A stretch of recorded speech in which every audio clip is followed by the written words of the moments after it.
बिस्मिल्लाहिर्रहमानिर्रहीम। अस्सलामुअलैकुम। Welcome back to my YouTube channel. I hope आप सब ठीक होंगे। आज मैं आपके साथ शेयर करूंगी एक ऐसे केक की रेसिपी जो तैयार होगा सिर्फ पानी से।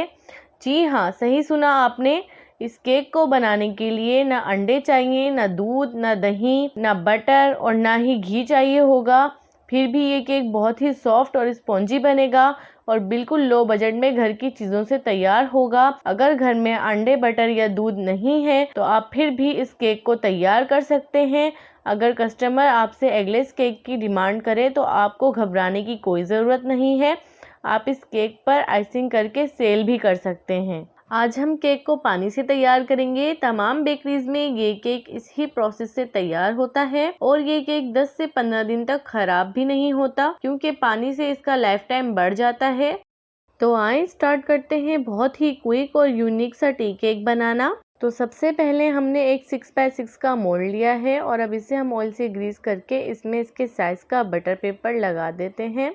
जो हाइटेड केक होते हैं उसमें साइड में इस तरह बटर पेपर लगाते हैं और दोबारा ऑयल से इसे ग्रीस कर लेते हैं।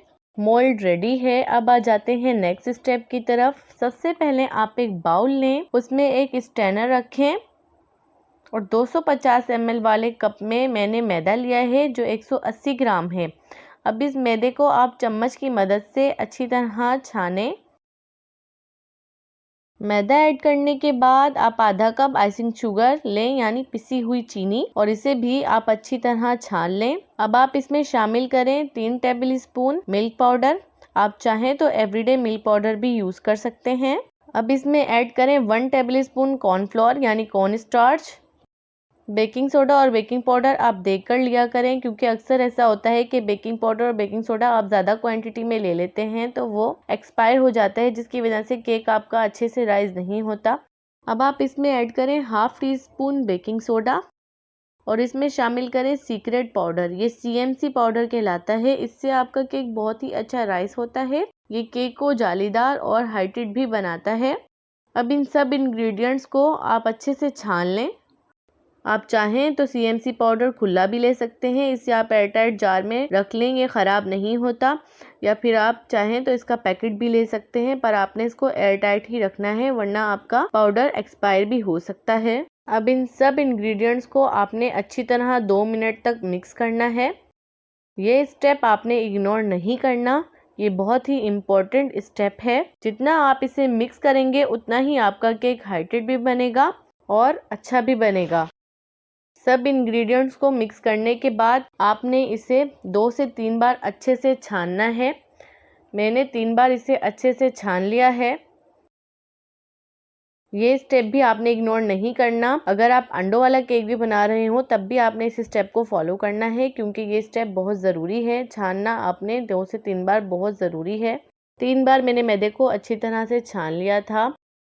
वैसे मैं इसमें ऑयल ना भी शामिल करूं तो केक अच्छे से बन जाएगा, बट मैं इसमें 3 टेबल स्पून के करीब ऑयल शामिल कर रही हूं। इससे केक ड्राई नहीं होगा और ना ही हार्ड होगा। एक सॉफ्टनेस आ जाएगी केक में। आपने ये सारे स्टेप अच्छे से फॉलो करने हैं। ऑयल में अच्छे से मिक्स कर रही हूँ। अब मैंने 250 ml वाले कप में पानी लिया है। ये पानी कोई नीम गर्म पानी नहीं है, रूम टेम्परेचर वाला पानी है। आप इसमें पहले थोड़ा पानी शामिल करें और इसके बैटर को मिक्स करें। यहाँ आ जाती है पानी की क्वांटिटी की बात। तो मैदे के हिसाब से पानी की क्वांटिटी देखकर आपने इस बैटर में पानी ऐड करना है क्योंकि मैदे पे ही डिपेंड करता है मैदा कितना पानी एब्जॉर्ब कर रहा है। इस तरह मैं थोड़ा थोड़ा पानी इसमें ऐड कर रही हूँ। मुझे इसकी रिबन कंसिस्टेंसी चाहिए, ना ज़्यादा लिक्विड हो ना ज़्यादा थिक। अगर आपके पास इलेक्ट्रिक बीटर है तो आप इलेक्ट्रिक बीटर की मदद से इसे 2 मिनट के लिए बीट करें तो आपका बैटर अच्छे से मिक्स हो जाएगा। तो देखें व्यूवर्स, बैटर में इतना पानी इनफ है। मेरे कप में 3 टेबल स्पून के करीब पानी बच गया है। हो सकता है कि आपका पूरा कप खत्म हो जाए या जितना पानी मैंने ऐड किया है उतना ही यूज़ हो। देखें व्यूवर्स, आप इसकी कंसिस्टेंसी चेक करें। मुझे इसी तरह की इसकी कंसिस्टेंसी चाहिए थी। जब हम एगलेस केक बनाते हैं तो इसकी कंसिस्टेंसी हमें इस तरह की ही चाहिए होती है। अब फ्लेवर के लिए चाहें तो आप लेमन एसेंस डाल दें या चाहें तो आप वनीला एसेंस डाल दें। मैं वनीला स्पंज बना रही हूँ तो आधा टीस्पून मैं इसमें वनीला एसेंस डाल रही हूँ। वनीला एसेंस से इस केक में बहुत ही ज़बरदस्त अरोमा आता है। तो व्यूअर्स, अगर आपको मेरी वीडियोस अच्छी लगती हैं तो आपसे रिक्वेस्ट है कि आप मेरी वीडियोस को लाइक और चैनल को सब्सक्राइब ज़रूर कर दिया करें। पतीला मैंने पहले ही प्रीहीट होने रख दिया था। जब मोल्ड रेडी किया था आपने भी पतीले को बैटर बनाने से पहले ही प्रीहीट होने रख देना है। बैटर हमारा बिल्कुल रेडी है। अब बैटर को मोल्ड में पोर करेंगे स्पैचुला की मदद से और इसे 2 से 3 बार टैप करेंगे अच्छी तरह से, ताकि इसमें कोई एयर हो तो वो अच्छे से निकल जाए। आपने इसे बिल्कुल लो फ्लेम पर बेक करना है। मैं आपको फ्लेम दिखा रही हूँ, आपने इसी फ्लेम पर इसे बेक करना है। अब इस पतीले में आपने कोई भी रैग रख लेना है और मोल्ड रखकर पतीले को अच्छी तरह कवर कर देना है।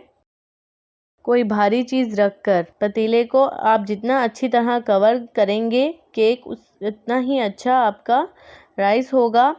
आपने केक को 30 मिनट तक तो बिल्कुल भी नहीं खोलकर देखना। ये केक कम से कम 40 से 45 मिनट में बेक होता है। तो व्यूअर्स, केक को तकरीबन 40 मिनट हो गए हैं। अब केक को हम चेक करते हैं।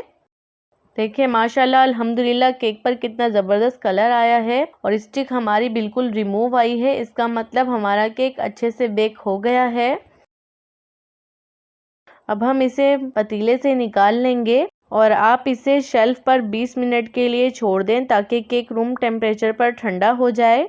देखें माशाल्लाह अल्हम्दुलिल्लाह केक में बहुत ही ज़बरदस्त कलर आया है और बिना अंडों के हमारा केक कितना ज़बरदस्त तैयार हुआ है और नीचे से भी कितना ज़बरदस्त बेक हुआ है, बिल्कुल भी नहीं जला। अब मैं आपको इसे कट करके दिखाती हूँ। देखें व्यूवर्स, माशाल्लाह अल्हम्दुलिल्लाह इस केक की कितनी ज़बरदस्त लेयर्स कटिंग हुई हैं। अंदर से केक कितना स्पॉन्जी और जालीदार बना है। इसी तरह मैं इसकी 2 लेयर्स और कट कर लूँगी। आप भी ये केक ज़रूर बनाएं, इंशाल्लाह आपके कस्टमर को और आपको ये केक बहुत ही पसंद आएगा। ये बिल्कुल भी महसूस नहीं होता कि ये हमने अंडों से तैयार नहीं किया, इसका फ्लेवर सेम ही होता है। अब मैं आपको केक तोड़कर दिखाती हूँ। तो देखें व्यूवर्स, अल्हम्दुलिल्लाह कितना सॉफ्ट केक तैयार हुआ है। तो ये थी आज की रेसिपी, बहुत ही इजी और इंटरेस्टेड। आई होप आपको ये बिल्कुल इजी रेसिपी ज़रूर ट्राई करेंगे। अब मिलेंगे नेक्स्ट वीडियो में, तब तक के लिए अपना बहुत सारा ख्याल रखें। अल्लाह हाफिज़।